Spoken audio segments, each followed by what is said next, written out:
Hi, hello everyone! I'm Toshi from Japan and tourist guide for foreigners. In this video, I'll show you Japan money tips you must know in 2024. Japan is becoming more cashless, but there are still many places where cash is king. So, if you're planning a trip to Japan, having physical cash is still a must. The key here is not just getting cash, but knowing the best ways to obtain it and how to use it wisely. Japan has some unique systems and unspoken rules regarding money that might be common sense to locals, but are unfamiliar to many foreign visitors. If you're unaware of these, you could end up overpaying, falling into scams, or losing money. Plus, there are certain types of Japanese currency that cannot be exchanged back to your home currency, including popular ones like US dollars or euros. This means your only options are to use it before you leave Japan or keep the coin as a souvenir. So, I had an American friend who had to scramble to use up leftover yen at the airport before flying home. By watching this video, you'll learn the essential tips and hidden rules about money in Japan, helping you save more and enjoy your trip with peace of mind. Make sure to watch until the end. So, let's get started. Number 1.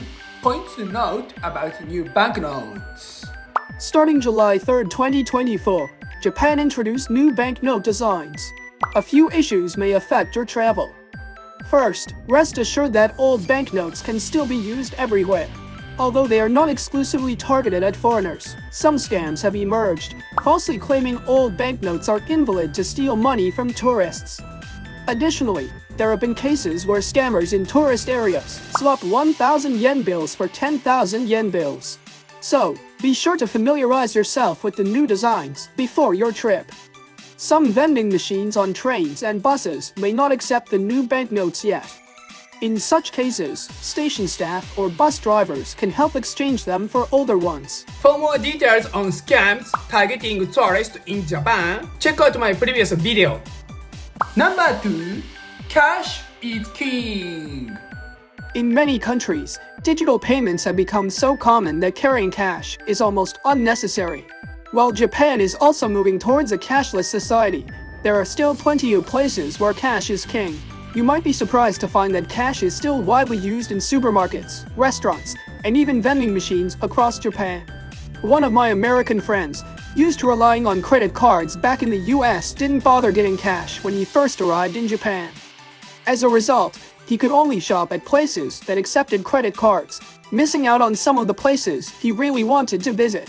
The good news is, it's relatively easy to get cash in Japan, with many currency exchange counters and ATMs available at airports and around town. For more details on the best ways to get cash and helpful tips, I'll cover that in chapter 4. Number 3. Don't keep coins.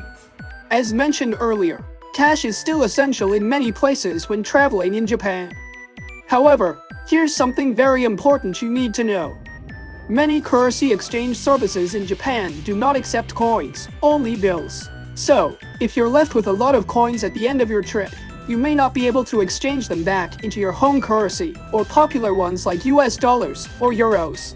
Because of this, many foreign travelers find themselves stuck at the airport, unable to exchange their coins, and end up using them on gachapon machines or vending machines. To avoid this, try not to hold on to too many coins during your trip. Whenever possible, use a credit card or IC cards like Suica for payments. But since cash is still a must in Japan, I'll cover the best ways to obtain and manage it in the next chapter. Number 4. How to get cash and tips. As mentioned earlier, cash is still essential in many places when traveling in Japan. So, once you arrive, you'll want to have some cash on hand. However, be cautious about where you exchange your money. Currency exchange rates at airports and hotels are often much worse compared to exchange services in the city. I know my friend from the US who regretted exchanging all their money at the airport, only to realize later how much they lost on bad rates. I recommend only exchanging a small amount at the airport. Around 5,000 yen should be enough. Another convenient option is using the ATM at airport, which accept foreign credit and debit cards to withdraw yen directly. ATM are also easy to find throughout the city, and the rates and fees are consistent across machines. The good news is that these ATM are multilingual, offering options in English, Chinese, and Korean. Keep these tips in mind to save money and enjoy your trip to Japan. Number 5. Important info about consumption tax.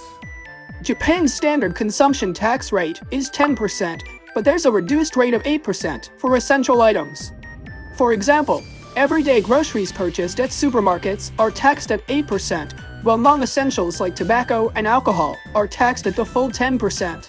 When dining at a restaurant, you'll be charged the standard 10% tax, but if you order takeout, the tax drops to 8%. So, for instance, if you order coffee at Starbucks, you'll pay 8% tax if you take it to go, but 10% if you drink it inside. Also, most prices in Japan already include tax, but be aware that smaller stores or certain products may display prices before tax. Additionally, some duty-free shops and tourist areas offer tax-free shopping options. I'll go into more details about duty-free shopping in the next chapter. Number 6. Tax exemption system. When I lived in the US, I used Japan's tax-free shopping system as a non-resident to save on purchases. Japan's consumption tax is 10%, so by using this system, you can shop 10% cheaper. However, many foreigners don't know about this benefit or aren't sure how to use it. Here are 5 key points to remember. First, make sure to get an entry stamp in your passport when you arrive in Japan. With automated dates becoming more common, it's easy to forget this. Second, shop at tax-free stores like Don Quixote, Yodobashi Camera, or Uniqlo, which cater to tourists. Third, you need to purchase eligible items. There are 2 categories: general goods like electronics and bags, and consumables like food, alcohol, medicine, and cosmetics. Fourth, your total purchase must be between 5,000 yen and 500,000 yen in a single day. Finally, keep your items sealed and unopened until you leave Japan. If you use or consume them before departure, you'll lose the tax exemption. Lastly, always check the latest alerts on the Japanese government website before you shop. Number 7. No tipping system. In many countries worldwide, tipping is a common practice. Whether you're at a restaurant, a hotel, or various other places, it's customary to leave a tip as a token of appreciation. However, Japan operates by a different set of rules when it comes to this custom. There is no tipping culture in Japan, so it can be quite a pleasant surprise for travelers. In Japan, you won't need to worry about how much to tip because there's no tipping culture. This unique aspect sets Japan apart from many other places like Western countries. From my experience working part-time at a restaurant when I was a university student, even if you tip the staff, it doesn't make the person money, unfortunately. That will be added to the restaurant sales. So, when you're in Japan, you can fully enjoy your experiences without the need to calculate tips. Embrace this no tipping culture and savor your journey with peace of mind. Number 8. Lunch is cheaper than dinner. In many Japanese restaurants, lunch is the time to get the best deals. For around 1,000 yen, you can enjoy set menus that offer great value. While some a la carte dishes might be discounted at lunch, many restaurants create special lunch menus that you won't find at dinner, and they're often about 30% cheaper. The idea is to attract customers during lunchtime, hoping they'll come back for a more expensive dinner. So, if you order a la carte at lunch, you might end up spending more than you need to. Keep this in mind and take advantage of these lunch deals to enjoy Japanese cuisine affordably during your trip. Number 9. Table charge system. When you enter an izakaya in Japan, you'll notice that in about 90% of the places, a small dish will be brought to your table even if you didn't order it. This is called otoshi, a unique Japanese custom that acts as a kind of seating charge, usually around 400 yen. In some places, you might be able to refuse it, but generally, it's non-negotiable. Personally, I'm not a fan of this rule because the dish might not be something you actually want to eat. I'd prefer you get to choose what you like.